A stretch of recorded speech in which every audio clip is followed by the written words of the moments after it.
जय हिंद प्यारे साथियों, एक बार फिर चाणक्य कोचिंग क्लासेस में आपका स्वागत है। आज हम कक्षा 10 के पहले चैप्टर रियल नंबर यानी वास्तविक संख्या पर चर्चा करेंगे। सबसे पहले हम इसमें पढ़ने जा रहे हैं यूक्लिड विभाजन प्रमेय। ये क्या होती है?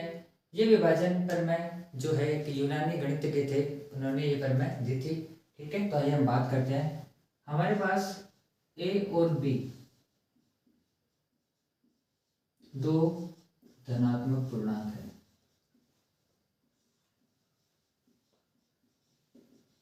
इसमें a बड़ा होगा किससे? b से। तो इसको हम कैसे लिखेंगे कि अगर a में अगर b का भाग देते हैं और q बार भाग जाता है तथा शेष पर r आता है, तो उसको हम इस रूप में व्यक्त कर सकते हैं, जहाँ पे a b q r सारे क्या है? पूर्णांक संख्याएं हैं। और b की वैल्यू हमेशा क्या होगी? a से छोटी होगी, या कह सकते हैं a हमेशा b से क्या होगा? बड़ा होगा। जहाँ पे अपना जो शेष फल है वो हमेशा 0 के बराबर आ सकता है या फिर 0 से बड़ा होगा, लेकिन b यानी भाजक से हमेशा क्या होगा? छोटा होगा। इसको थोड़ा और डिटेल में समझना चाहें तो ऐसे लिख सकते हैं, a हो जाएगा अपना भाज्य, b हो जाएगा भाजक, q अपना भागफल होगा,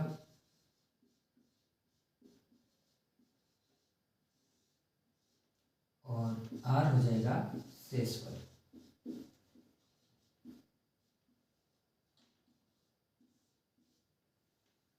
तो इस विधि के द्वारा हम बड़ी से बड़ी संख्याओं का मैसेज ज्ञात कर सकते हैं। तो आइए अब सीखते हैं यूक्लिड विभाजन प्रमेय से HCF ज्ञात करना। एक्सरसाइज 1.1 का पहला सवाल यूक्लिड विभाजन प्रमेय से मैसेज ज्ञात करना। इसमें हमारे पास दो संख्या का मैसेज हमें ज्ञात करना है, 135 और 225 की। मैंने आपको बताया था कि जो बड़ी संख्या होगी उसको हम a मानेंगे और छोटी संख्या को हम b मानेंगे। ठीक है, तो आइए स्टार्ट करते हैं। यहाँ हमारे पास a हो गया 225 और b हो जाएगा 100। हम कह सकते हैं कि हमें जो है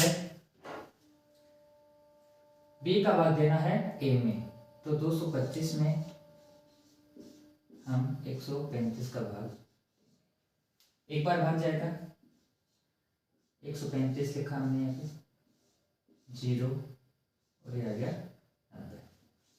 अब 90 हमारा बन जाएगा भाजक और भाग हमें देना है इस 135 में। अब 90 का भाग हम देंगे तो ये एक बार जाएगा, इसमें यहाँ पे आ जाएगा 90, 5 में से 0 गया 5 और ये बच गया 45। अब 45 हो जाएगा हमारा भाजक और भाग हमें देना पड़ेगा 90 में। अब 45 का भाग 90 में पूरा पूरा जाता है 2 बार और शेष फल आ जाएगा 0। प्यारे छात्रों, यहाँ पे हमें ये देखना है कि किसका भाग देने पर हमारे पास शेष फल 0 आ जाता है, वही हमारा क्या होगा? मैसेज होगा। तो हमने यहाँ देखा कि अंतिम बार हमने किसका भाग दिया था? 45 का भाग दिया था, तो हमारा जो मैसेज क्या हो जाएगा? 45। इसको अगर हम स्टेप में लिखना चाहें तो कैसे लिख सकते हैं? सबसे पहले 225 में हमने भाग दिया था 135 का, कितनी बार भाग गया था? एक बार, और शेष फल हमारे पास आया था 90। ठीक है, अब ये हमारा 135 हमारा बन गया भाज्य, और भाग हमने इसमें किसका दिया था? 90 का, ये भी एक बार गया था और शेष फल आ गया हमारा 45। ठीक है, अब 90 हमारा क्या बन गया? भाज्य, और ये बन जाएगा हमारा भाजक। यानी 90 में हमने 45 का भाग दिया था और 2 बार हमारा भाग गया था और शेष फल आ गया था हमारे पास 0। तो हमारा इसका जो HCF है वो हम कह सकते हैं 45 आएगा।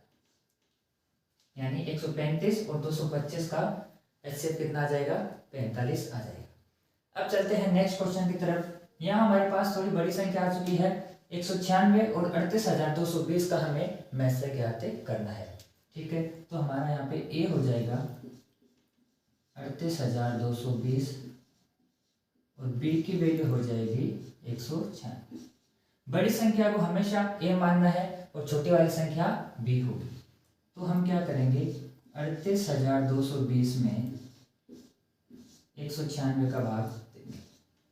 ठीक है, तो सबसे पहले एक बार जाएगा 196, 2 में से 6 जाते नहीं, इधर से लिया तो 12, 12 में से 6 गए 6, यहाँ बचा 7, 17 में से 9 गए 8, फिर यहाँ पे 2 बचा, 2 में से 1 गया 1, आगे क्या लिखना पड़ेगा हमें।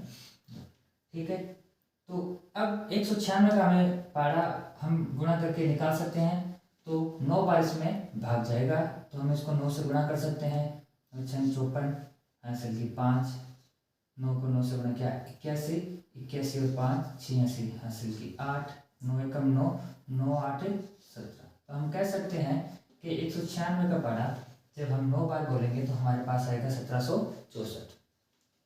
अब इधर से हासिल की तो 12 में से 4 गए 8, यहाँ पे बचा 5, 15 में से 6 गए 9, यहाँ पे आगे 0 था, ये हमने लिख लिया। अब इसमें भाग जाएगा 5 बार। अब इसको अगर 5 से गुणा करके देखते हैं तो कितना आता है, 5 6 30, हासिल देखते हैं 19 5 95 और 3 98, यानी हमारा शेष फल क्या आ गया 0। तो हमने किसका भाग दिया है कि हमारा शेष फल 0 आया है, हमने 196 का भाग दिया है जो 125 बार गया, लेकिन शेष फल यहाँ पे क्या बच गया 0 बच गया। बस आपको यही ध्यान देना है कि किसका भाग देने पर शेष फल 0 आ जाए, वो ही अपना क्या होगा HCF होगा। तो हम इसको कैसे लिख सकते हैं, 38,220 भाग हमने किसका लिया है 196 का, और 195 बार भाग गया है और शेष फल आ गया 0। तो हम कह सकते हैं अपना HCF या मैस है वो आ गया 196। आइए अब देखते हैं तीसरा क्वेश्चन। इसमें हमारे पास 867 हो जाएगा ए और 255 हो जाएगा हमारा बी। ठीक है, आइए अब चलते हैं तीसरे क्वेश्चन की तरफ। इसमें हमारे पास दो संख्याएं हैं 867 और 255। ए की वैल्यू हो जाएगी 867 और बी हमारा हो जाएगा 255। तो हमें 867 में भाग देना है 255 का। इसमें लगभग 3 बार भाग जाएगा, तो 5 3 15 हासिल की 1 25 3 75 और 1 76। 7 में से 5 माइनस किया 2 और यहाँ पे आ जाएगा 102। अब इस 102 का भाग देना है हमें 255 में, तो ये जाएगा 2 बार। ठीक है, तो 2 बार भाग गया तो इधर आ जाएगा 204, 1 और 5 यानी 51। अब इस 51 का भाग हमें देना है 102 में, जो पूरा 2 बार जाएगा और शेष फल हमारे पास क्या जाएगा 0। तो हम कह सकते हैं कि हमारे पास 51 का भाग देने पर शेष फल 0 आया है। तो इन दोनों का HCF कितना हो जाएगा 51 हो जाएगा। इसको अगर स्टेप में लिखना चाहिए तो कैसे लिखेंगे, 867 में हमने भाग दिया था 255 का, 3 बार भाग गया था और शेष फल आया था हमारे पास 102। फिर इस 255 में हमने 102 का भाग दिया था और भाग हमारा गया था 2 बार और शेष फल आया था 51। फिर 102 में हमने भाग दिया था 51 का और 2 बार भाग गया था और शेष फल आया था हमारे पास 0। तो हम कह सकते हैं कि इन दोनों का जो मैस है वह 51